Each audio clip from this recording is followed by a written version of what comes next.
had a lot of fears, gotta stop and stand. Lot of wants, I got a lot of fears, but know my time is here. I know my time is here.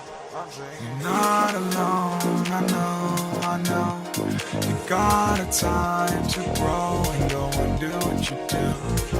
Do what you do, do what you do. Move on the moon and show the future is you. Do what you do, do what you do. Move on the moon and show the future is you. Do what you do what you do.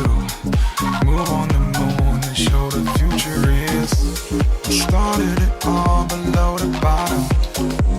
No, I didn't belong, I saw the calling.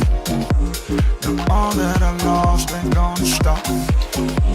Cause all of it taught me how to solve me. A lot of years, had a lot of cheers, had a lot of dares. Gotta stop and stare. Lot of wants, I got a lot of fears, but know my time is here. I know my time is here. I'm singing.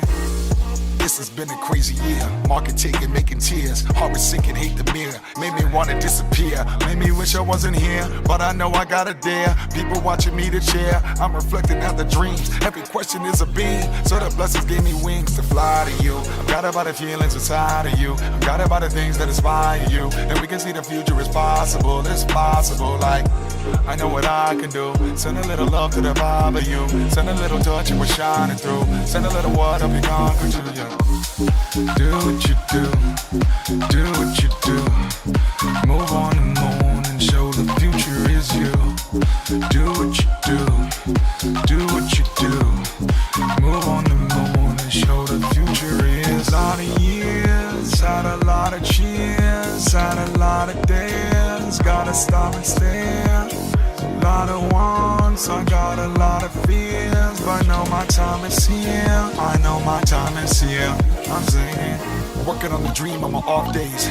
Money gotta talk what the cards say. Life is a game that you gotta play. And I've been taking shots from a far away spot. I was in the hack but my heart ain't dry. I'ma get it back in a few more stops. Trying to make me feel I can do what I do. I'll be doing me till the future is you. Started it all below the bottom. I didn't belong, I saw the calling. Now all that I lost ain't gonna stop me. Cause all of it taught me how to solve me. Do what you do what you do. Move to the moon until the future is you. Do what you do what you do. Move to the moon until the future is. Since the creation of the internet, every industry has been turned upside down. Amazon changed retail. Uber changed transportation. YouTube changed video forever. With the invention of crypto, money is next. At the speed technology is growing, the future of money and securities are digital. 9 out of 10 millennials do not trust banks. The value of money relies on trust. Government debt is higher than it's ever been before. Central banks continue to print money. Fortunately, the world has a new solution. Experts predict in 7 years, 10% of the world's economy will be in crypto-based assets. Today, 1 billion people have access to the financial industry. Crypto is about empowering the other 6 billion people by banking the unbanked. Do not underestimate this. Do you wish you invested in Google, Amazon, or Netflix before anyone ever knew about them? $1,000 invested in Netflix turned to over $500,000. At Tokenmetrics, we help you find the next Netflix. Tokenmetrics users think differently about investing. They are early adopters looking for financial freedom. They are people who see a better world.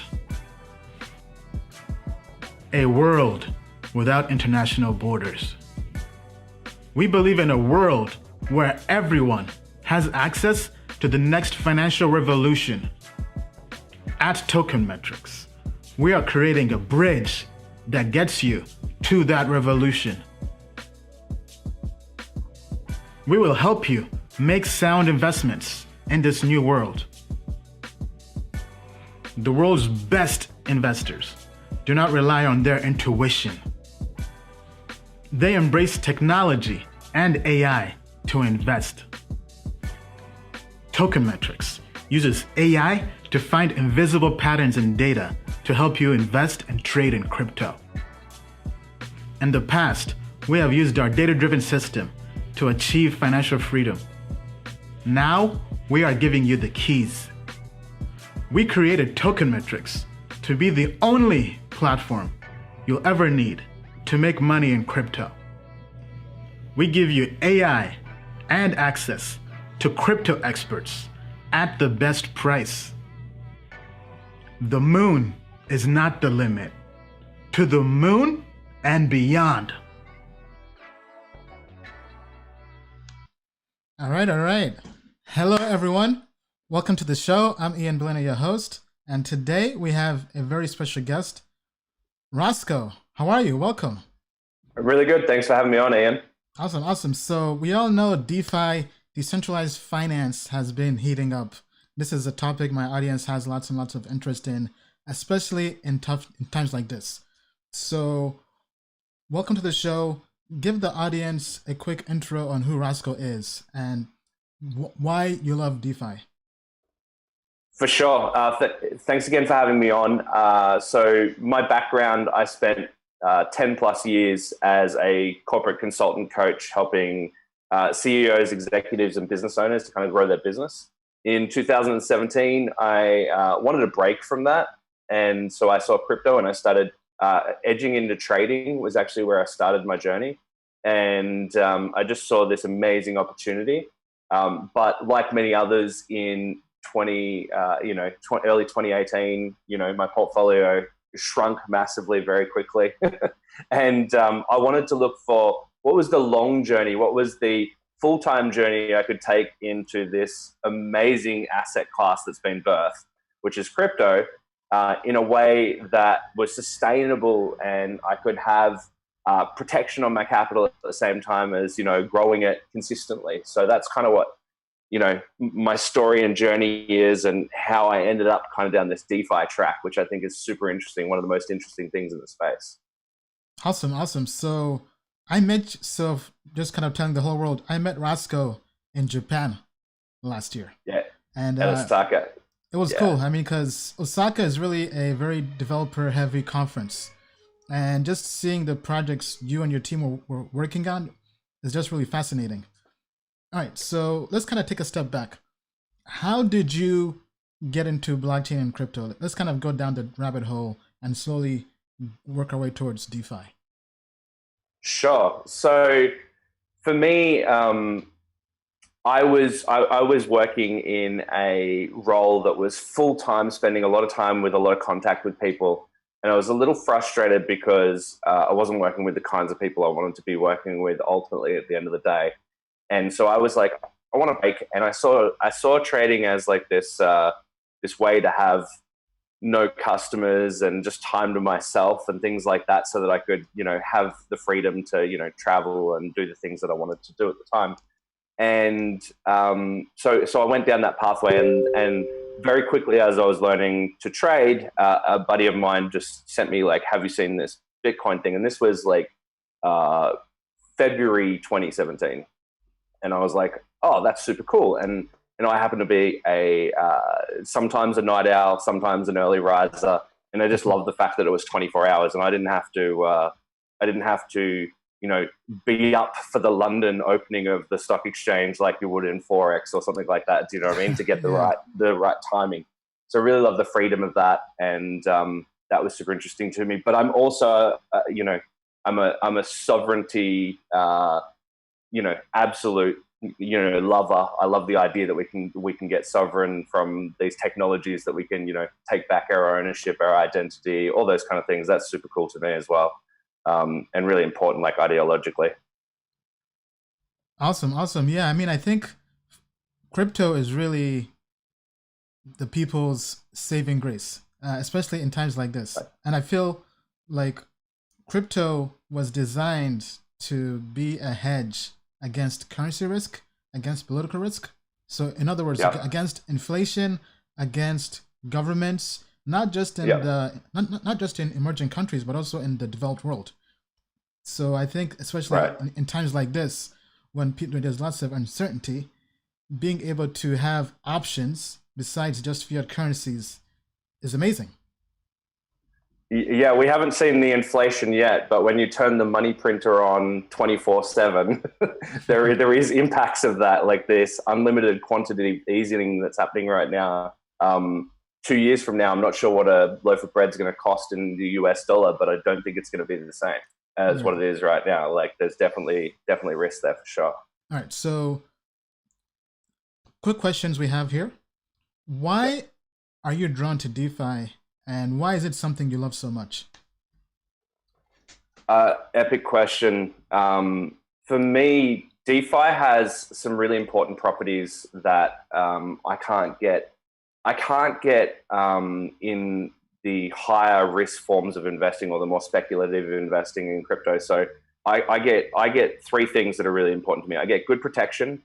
So I have either over collateralized contracts or or insured positions that I'm in. So I have protection of my capital.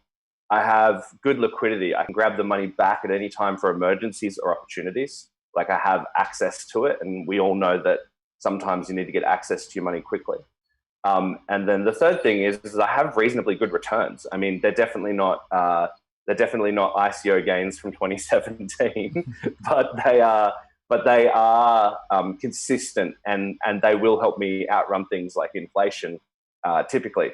So they're good returns. They're 20 times better than I can get in a bank. I mean, banks will give me 0.1% or 1, maybe 2% sometimes on cash reserves, and in countries like I'm in Australia presently, and they have returns on bank accounts here are like 0.025% or 0.01% on cash balances, which is just edging on going It's to crazy. negative interest rates. Yeah. Soon we'll be paying negative interest rates across the globe, and so to me that's kind of nuts for your cash reserves. Um, so it offers those three things, which gives me the ability to. So I've got good returns, good protection, and good liquidity. Which means, as the market comes back, as you and the team put together these great deals through Tokenmetrics and help people analyze deals, is they'll be able to take some of the interest they're earning and invest that without worrying about spending down their capital. So one of the techniques I like to employ is what I call kind of like it's not no loss investing, but it's just what I call it. It's my frame around it. Is I can put my principal somewhere, earn interest, and invest that interest, and I'm not eating my principal. And I think that's a super cool way for people to think about the coming, the next crypto boom, whenever that is going to be a really good way to think about it. Like, how do you protect your capital at the same time as doing good deals, good quality deals that people like yourself do such an amazing job at helping people analyze. So, what kind of DeFi platforms do you currently use? So there's two main ones that I'm interested in. There's a myriad of them out there, but the two main ones I like to use are ones that are over collateralized with cryptocurrency as the backing. And so the reason I like this one is that I have protection because it's over collateralized. So Mhm. that means, like, there's more Ethereum, for example, in the smart contract than the amount of money that I'm lending and earning returns on.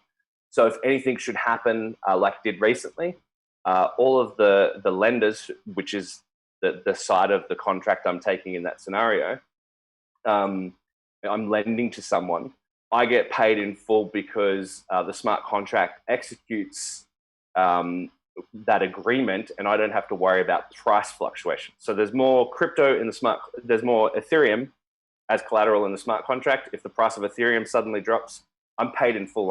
I'm made whole as a lender. So I really like that. Okay. That's one style. Uh-huh. And then you have the other style, which is a centralized version. So you're handing your money over to someone else, but there is a couple of good ones out there that have insurance. So they've, like, for example, BitGo, as we know as an insurer, is underwritten by Lloyd's of London. And so you've got good quality, good caliber insurance with a centralized platform. Then that's kind of something that I like to look at as well, especially when you've got companies that, you know, are spending their growth capital and giving you great returns. Why wouldn't you take it up, especially if it's insured? So that's interesting to me.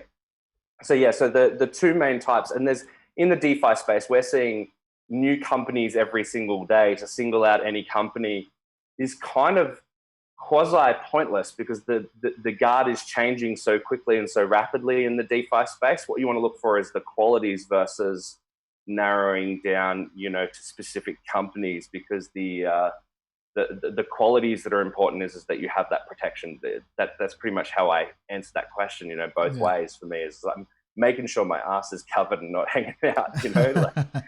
Yeah, I mean, because in DeFi and crypto, there's always risk. So right. So I feel like, as whether cryptocurrency users, investors, traders, regardless of what you're doing, just by being in this space, you always have to hedge. You have to hedge away as much risk as possible. So Absolutely. Next question I wanted to ask you is, do you think DeFi lending is good during times like this, when there's lots of uncertainty in the market? Yeah, it's a good question. I do, as long as, you know, you do diligence like you would, like you teach, Ian. You know, the you know, doing your diligence on, you know, the deals that you're doing. You know, don't just jump into, like, there's lists out there of different DeFi products, and if you go look at those lists, it's kind of like the old ICO alert and those websites. You know, it just has lists of all these different DeFi products. But the problem with that is that, you know, going it alone when it comes to searching through those, is that you can't identify, like, most people won't be able to identify unless they do deep diligence. You know, like, how is it protected? How is the custody sorted out? You know, like, where are they keeping the keys in terms of safety and security if they're a centralized platform? How are they insured? You know, and then vice versa. It takes, like, a blockchain architect to look at the code, to have a look at, like, I'm very fortunate. I've got a really great team. Like, I've got economists on my team and blockchain architects and amazing human beings that help me do this diligent. But you can't really audit code unless you have that skill set, or you have someone on your team with that skill set, right? Like, you can look at a quant stamp audit and go, yes, someone else said it's good. But it's really nice to have your team dig in and lift up the hood and have a look at the engine yourself as well. So knowing that the protection is real versus a falsehood, which there probably are some DeFi products out there that aren't fully protected, is kind of where it becomes mission critical. You know, I can't speak for all of DeFi being amazing, but there is some amazing, you know, some amazing stuff out there as well. Now, okay, so you mentioned that your team really goes through the economics, the technology. So does that mean you're delving deep into the code and doing code reviews on the smart contracts prior to even engaging or lending or borrowing money in DeFi? So basically, if, like, because typically these smart contracts have been audited, and so they'll be audited like someone like QuantStamp. We're not doing full audits with our team, but we'll go and check that it all lines up, that it's not just, you know, someone's copy and pasted and put a PDF that they made in Photoshop online. Do you know what I mean? Like we'll just make sure that it marries up to the diligence that's been done, and that, you know, and a quick check. Definitely not investing tens of thousands of dollars into extra diligence, but investing enough to make sure that it's real. You know, that it's not a falsehood. Okay, great. So next question I have for you. What are the different types of returns available in DeFi? Yeah, so there's so many interesting things coming into DeFi. Like right now, we basically have, lending and borrowing as the main functionality of the DeFi space. There's some really cool projects that are coming online that have, I've seen some samples of some of the team's work that are about to be released, and we're going to see things like first mortgages in a truly DeFi product very soon. So you'll be able to get, returns on first mortgages with Australian real estate, which is super interesting. There's also different things like we had a field day, myself and my team and our group of students last week. We had a field day with arbitrage opportunities, because when the markets were going nuts last week, some of the stable coins were, doing like $1, $1.02, but there was this beautiful little track where you could go all the way around the circle and just keep making money. And so we had a cool little opportunity that we were able to strike on. It lasted for about 4 or 5 days, where people made like 18% on their stablecoin holdings, which is pretty cool. Not bad. It's a random little win.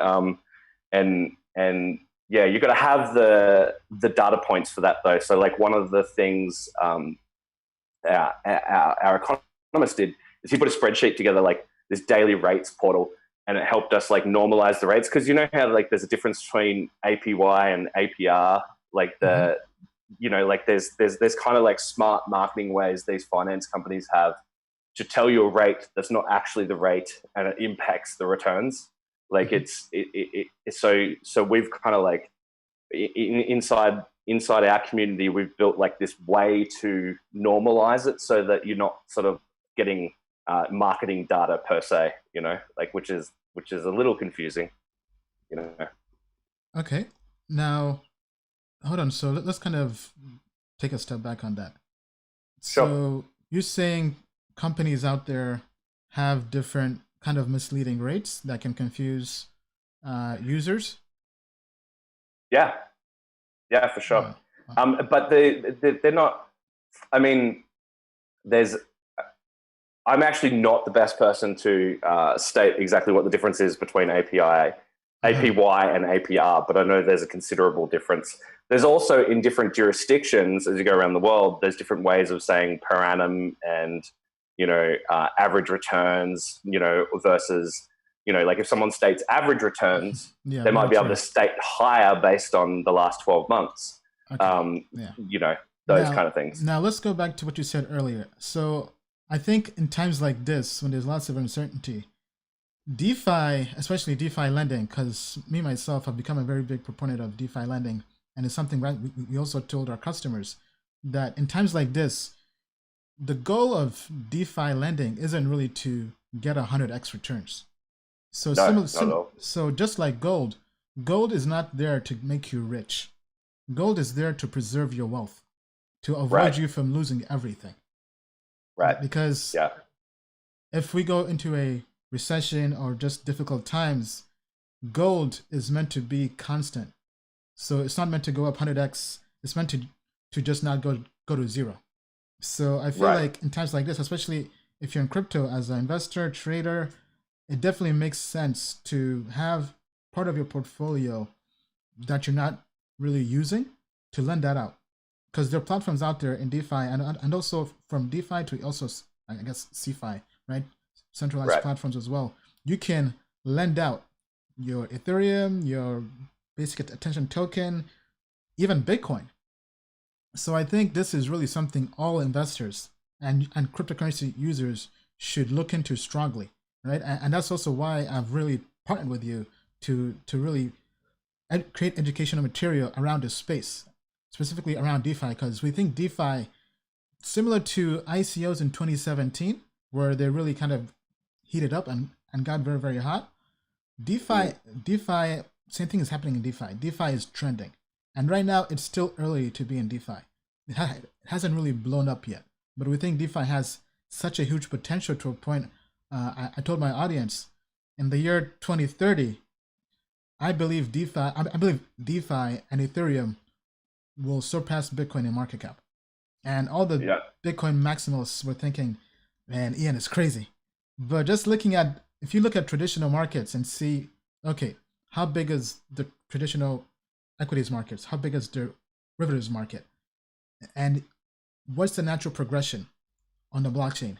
To me, that's Ethereum. It's not really Bitcoin, because Bitcoin, while it's great technology, the use case for DeFi is Ethereum has that one already. So I'm basically all in on Ethereum and all in on DeFi. Yeah, the way I see it is like Ethereum's like the highways and byways and the infrastructure, and Bitcoin's really like the treasury or the Fed Reserve, right, of crypto. You know, like they're the store of value. I think it's super interesting times, and one of the big things about DeFi that makes a lot of sense is even when you're getting these great returns, say times are super awesome right now, and we're back in 2017, and that was the time we're in. You need to have somewhere to put your money when you're in between deals too, because you need to have that money not being lazy. Like there's no reason to have it sit there being lazy during that time while you're building your pot kind of thing. So yeah, it's an important hedge. And it's also important to remember the power of compounding interest. Like, 72 times, the rule of 72 is how many times it takes for us to double our money when it comes to compounding interest. And I think that's one of the reasons why Albert Einstein said it was the eighth wonder of the world in his opinion. And I mean, he's a quantum physicist from history, of course, but he absolutely was a genius, of course. And when I think he would have gunned it in the world of finance because of, his complete polymath abilities. And the message here, though, is compounding interest is a really interesting game. I remember this scenario when I saw this for the first time. It's such a simple story, but it blew my mind. Like it blew it apart. I was just like, I didn't understand how important compounding interest was. And the scenario was that one person, if they saved $1,000 and then added $100 a month for 10 years, and they did that, they would reach a considerable balance, like few $1,000s, whatever it is, like $4,000 kind of thing. These numbers aren't accurate, by the way. But person B, if they started 10 years later and they added $1,000 and then added $100 a year, even if person A never added another deposit from year 11 onwards, person B would never be able to catch up, ever.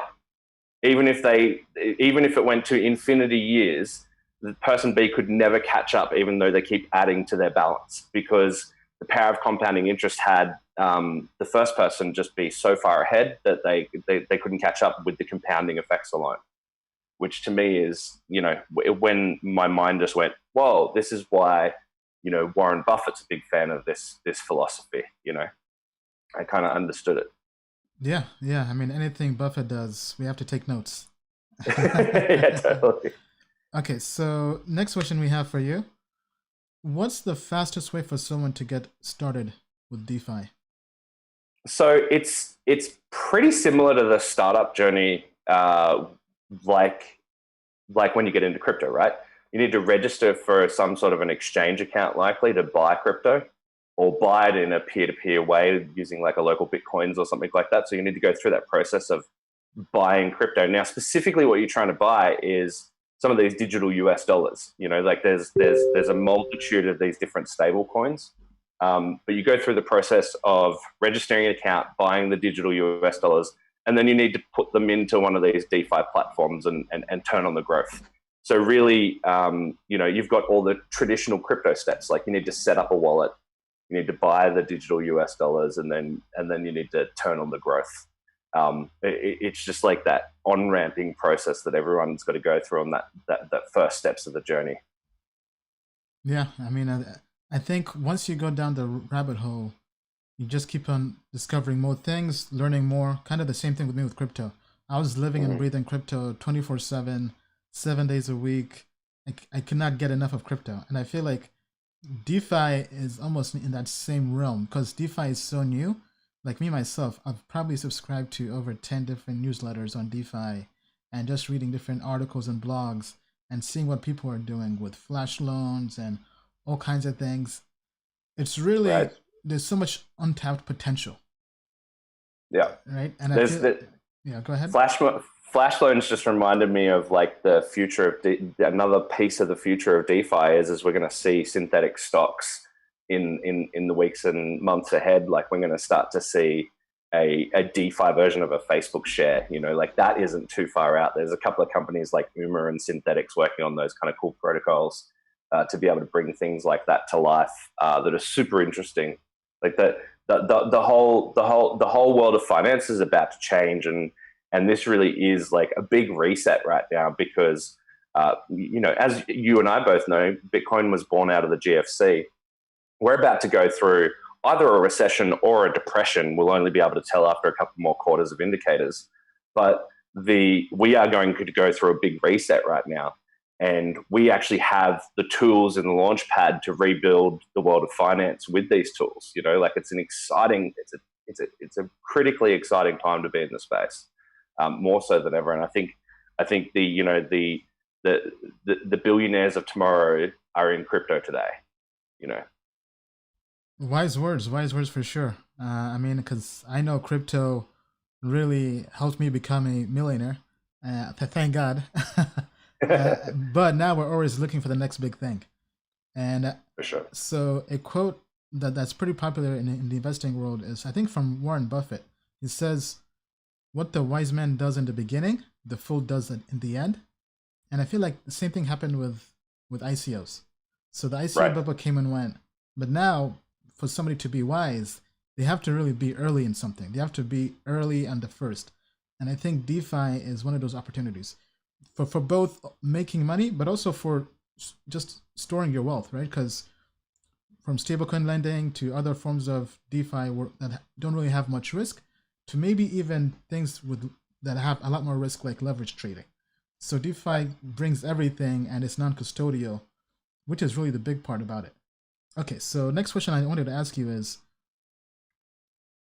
why does DeFi lending offer a unique proposition for lenders? What's so special about DeFi lending? Yeah, so this to me really comes back to that formula of, do I get good returns? Do I get good protection? Do I get good liquidity? And when you put those three things down as a criteria for DeFi lending, you have the ability to optimize your portfolio based on this. So you can constantly be questioning your portfolio and be like, am I getting the best returns I can that has the greatest protection and the greatest liquidity at the same time? So it enables you to look through a lens that's practical and pragmatic, and to be able to consistently optimize. Now, someone who jumps into DeFi, they might be able to almost set and forget it and get good returns with some of the platforms out there. However, if they optimize, they have the ability to, get 30 to 70% more interest per annum, which when you compound that means that you're doubling your money 3 to 5 years quicker than you would have without doing the optimization. So the optimization is where the real win is, and that requires having a formula like the RPL engine kind of formula that we use, or a community that's going to keep its finger on the pulse for you and feed that information to. Like that's where you get that upside as well. So yeah, that's great. That's awesome. Okay, so what assets are available in DeFi? Can people also, because people always ask me this, can people do DeFi with Bitcoin, or is it purely Ethereum? There's different so it's a good question. There's a wrapped BTC that exists, WBTC, which has got some custodians of Bitcoin who have helped set that up, which are a conglomerate of some really cool decentralized companies that have got together on that. So I think it's fairly trustworthy. To be able to put Bitcoin into a smart contract, you would need to use something like wrapped BTC, because it doesn't exist in the Ethereum ecosystem, right? Right. Although the other day, Vitalik did just say that he's put the challenge out there to the community to build a DEX with Bitcoin being a part of it. He put a call out saying that he wants it to be like Uniswap and very much cross-chain, as easy as that. Yeah, so he's kind of put forward the challenge, and I hope to see him putting some bounties up or something for that, because it is a critical piece of infrastructure that's needed. I mean, so I have heard of wrapped BTC as well, but I don't quite know the technical details of how it works, because all I know is I think they lock Bitcoin somewhere and give you an Ethereum version that's backed by that BTC. Yeah, so they have an insured custodian that the BTC gets deposited into, and then they issue, one for one out of that, so that it can be used in smart contracts. All right. So next question we have. So what exactly is being protected? Is it the value of the coin, or is there some kind of put option, or is it the loss of the coin that's being loaned out? So this question kind of comes from our audience whenever we talk about DeFi. Yeah, sure. Sure. So it depends. It depends on the fine print of each and every one of the platforms, right? One thing typically it's the insurance of the stable coin. So what I mean by that is that, if you have 5,000 USDT in a platform, then in a CeFi platform, then the insurance would typically give you back 5,000 USDT. Now, if USDT, which has a high likelihood of a black swan event, is worth 20 cents tomorrow, then I'm not saying that USDT will be worth 20 cents tomorrow, by the way. Don't start any put options on USDT. But the point is that they'd make you whole on what you deposited. So what you want to do is you want to look for stable coins like DAI, for example. DAI is an amazing stable coin. It's over collateralized and managed by an oracle and a smart contract. These are all quite technical terms, but the thing there for me is that it's over collateralized. So I know that there's more money, more value in each of those dollars than is dollars in existence. So that to me is interesting. Okay, but yeah, I mean, I think this is definitely a fascinating place we're in. Okay, now every time we have people on the show, we have a bunch of questions we'd like to ask them. So first question we'd like to ask you, what are 3 books that have changed your life? Yeah, cool. So many. For me, a lot of them are business or personal development, really. So, I mean, I really like the book Ready, Fire, Aim by Michael Masterson. That's a business book. It's about, growing a company from, $0 to $100 million. It's an incredible book. I really like the, thought leaders, Ben Horowitz, for example, his latest book, What You Do Is Who You Are. It's a book about culture in tech companies. I really like that. I really like, the good old Broken Windows. I can't remember who wrote that book, but it's a book about, how to look for, inconsistencies in companies when you're kind of doing diligence and stuff like that on them, as well as a business philosophy of how you fix your business based on the sort of nooks and crannies it has. What's that called? What's that book called? Broken Windows. Broken Windows. Okay, I'll put that on my list. Okay, so next question we have. Who are 3 people besides family and friends who inspire you in history?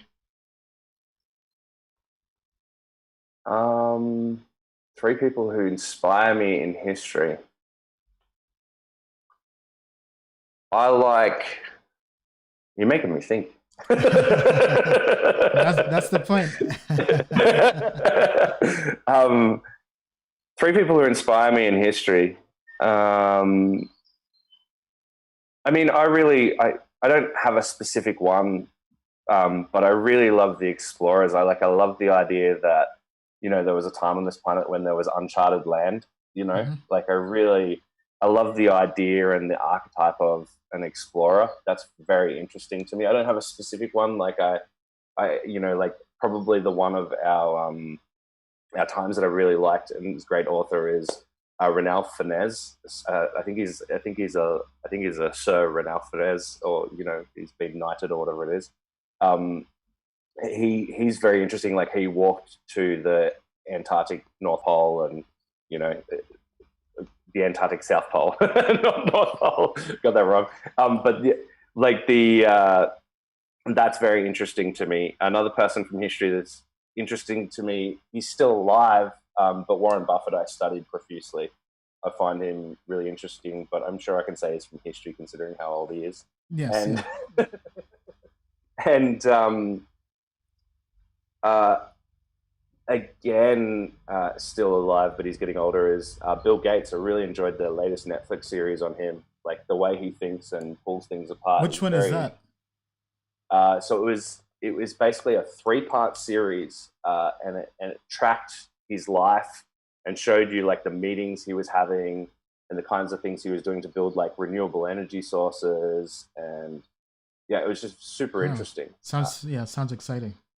I mean, even just the way he managed his team and had meetings was very interesting to me. Like, one thing I got out of that, which is random, but one thing I got out of that is he has a calendar meeting with his team each week and goes through what's in his calendar and how he needs support around it. And I got so much out of that, and I've implemented that in my own life. So a calendar meeting? So he literally sits down and goes, "This is my calendar," and he's like, "These are the things that are going to fall out of it that are important, and this is where I'm going to need the team to kind of put their attention while I'm doing this stuff." Yeah, it was really interesting. Yeah. Okay, cool. So next question we have, what are 3 big actions you took that transformed your life? Jumping, like finding something that you feel really called to do. And this has happened 2 or 3 times for me in my life, and crypto was one of them. But finding something you really feel drawn to do and diving headfirst in. Like, I remember when I first got into crypto, I spent, I think, about 7 or 8 days, and my wife thought I'd gone insane because I was sitting on the couch and I was watching YouTube video after YouTube video, reading white paper after white paper for like 7 days. And it was like this caffeine phase that I went through, like caffeine induced coma I went into to figure out, what was this tech? And I got really excited by it. So, like when you see that you're inspired by something, jump. That is one of them. Sorry, what's the question again? I kind of got wrapped up in that answer. 3 actions you took that changed your life. Yeah, so jump. Okay. When you're investing, an investing lesson I learned was when you lose money, don't run away from it. So dig in, really do a postmortem, really figure out what went wrong, what are the lessons, because the loss is a win if you study it enough. And so that to me was a big lesson. That was a big lesson. Well said. A loss is a win if you learn from it. Yeah. If you dig into it, there was huge value there, better value than the loss, the amount of money you lost. And the third thing for me is it was really like a family one. It was like, I'm always like, I could work all day, every day. I just love it. I could dig in, I could study, I could research. But one of the biggest changes for me in my relationship to my wife and my kids was prioritizing family first. That to me changed my life, changed my experience to gratitude and the reason why I do things more than anything else. And that was a really wise move, I believe. I think it actually makes me a better entrepreneur, even though I get less time there and I love spending time there. So. Okay, great. Yeah.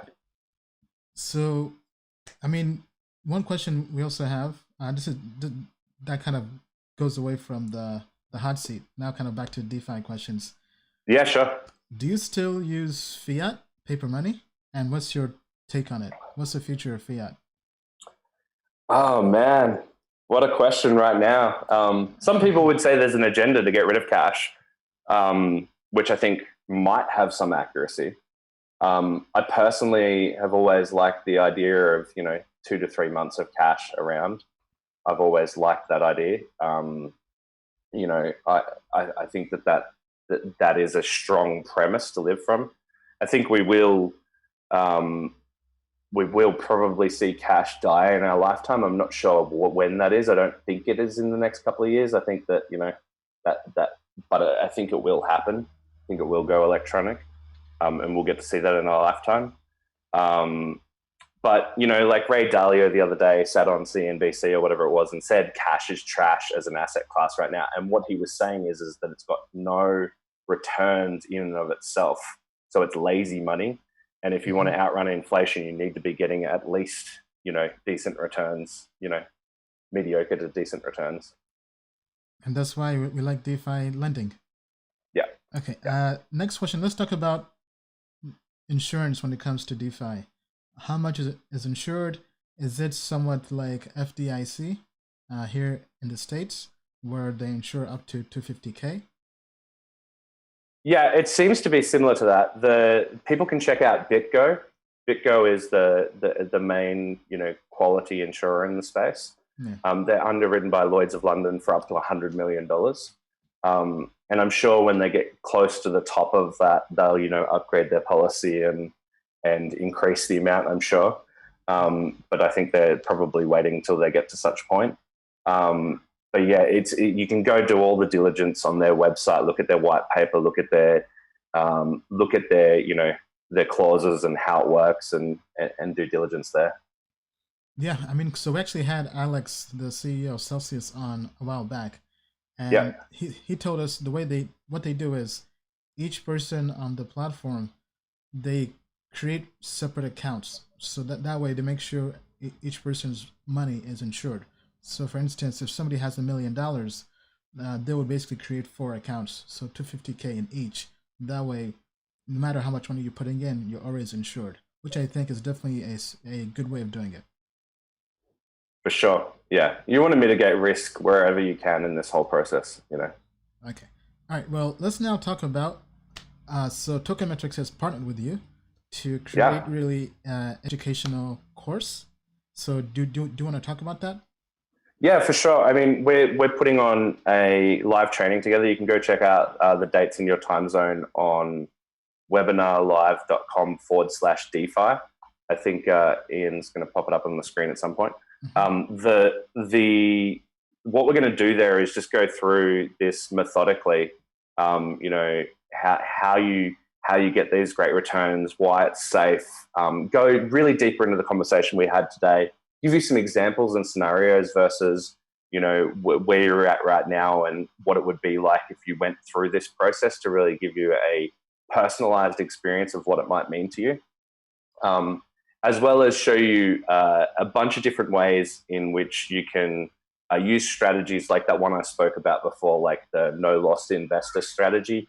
We have these great case studies in the live training as well, where we just show you different strategies you can apply over DeFi earnings, so that you can kind of like figure out, what are the moves you're going to make, so that you can ultimately optimize it as much as possible, so that you can get the greatest returns you can.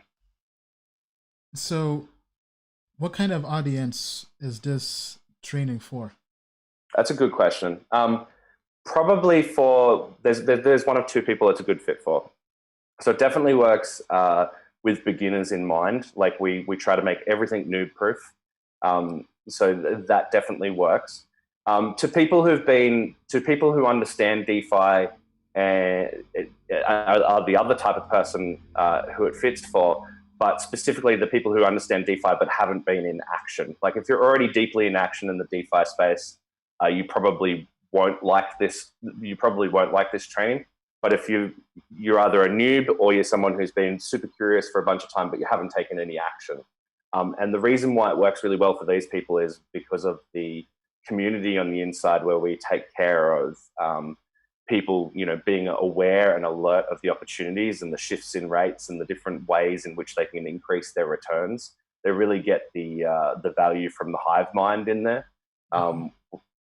So and obviously the beginners get the value from the hand holding that we have, throughout the process. Yeah, I mean, so one thing I like about the training you have is you're going through literally anybody you can get somebody who's not even in crypto, who Correct. Yeah. doesn't like the volatility of crypto. Give them this training, and they'll get it, right? Because it teaches them how to really do stablecoin lending, for example, how to join all these platforms. You have video walkthroughs, everything. I mean, Yeah. it's pretty long. So I think if anybody out there who's curious, maybe you're brand new to crypto and you want to dabble and explore what DeFi has to offer, I would definitely recommend you you join this training. So I'll be there with you on the first call as well, right? To kind of just talk about DeFi and really why we think DeFi is really the future. Yeah, absolutely. I think the interesting thing in the weeks and months and years ahead is that we're going to have the next wave of people into crypto might actually be conservatives, thanks to DeFi. You know, like we had speculators this last wave, but for the bulk part, people will come in because they don't want to lose their retirement account in times like these uncertain times, or they just want to, you know, secure their future because, you know, they've just had this big wake up call recently around, you know, how important their finances are. So I think it's kind of like a magical time for this training as well, for people to, you know, they've got a little more attention than they normally have to put on things as well. And, you know, it could be, you know, the right timing to put more attention onto things that you maybe, you know, leave aside typically in your busy day-to-day life. All right, awesome. And once again, be sure to join the training. I think it's definitely worthwhile for anybody who has an interest in DeFi. Now, Rossco, any last words before we wrap up the show? I just want to say that, you know, if someone's concerned about diving into this world, especially right now, that it's okay. The beautiful thing about this space is you can just start with a couple of dollars. Like you can test these things out and you can learn by just inching your way in. And I think more people should be brave enough and courageous enough to inch their way into this DeFi space. Now, I mean, so to also add on to that, current rates have been declining. Current interest rates have been declining. So if anybody out there has money in a savings account, you're losing money. You're not keeping up with inflation. So now more than ever is really the time to look into DeFi, because as you mentioned, I've seen platforms giving out interest rates anywhere from 4 to 7%, and as you mentioned, some as high as 18%. So compare that versus a savings account at a bank that can give you 2% or less, sometimes even 0%. Sometimes they even charge you with negative rates. So I think to me, it's really like stablecoin lending is a no-brainer, but also lending any assets you have in your wallets that aren't really being put to use. If you have Bitcoin or Ethereum that's just there in your wallet doing nothing, it's probably a good idea to lend that out, but also do it in a smart fashion. So I think the future-proofing way to be able to afford toilet paper is to get some returns on your lazy money. Well said. All right. Well, it was a pleasure having you on, Rossco. Where can people learn more about you? I'm on all the socials as Rossco Paddison. You can, you know, follow me on Twitter, on Facebook, all those kind of things. My Facebook is facebook.com/TheRealRossco. And it's ROSSCO. Yeah. All right. Awesome. Well, it's a pleasure having you on. We wish you the best of luck. Thanks for having me. And I'll see you on the training. And then be sure to like, subscribe, and share this video with everybody. And also be sure to join us every Sunday night, 6 p.m. Eastern Time, for the Tokenmetrics live stream, where we go through and cover the cryptocurrency market with news, analysis, and just really being a voice of reason during uncertain times. All right. Well, stay safe, everybody. And as we like to say, the moon is not the limit, to the moon and beyond. Thank you.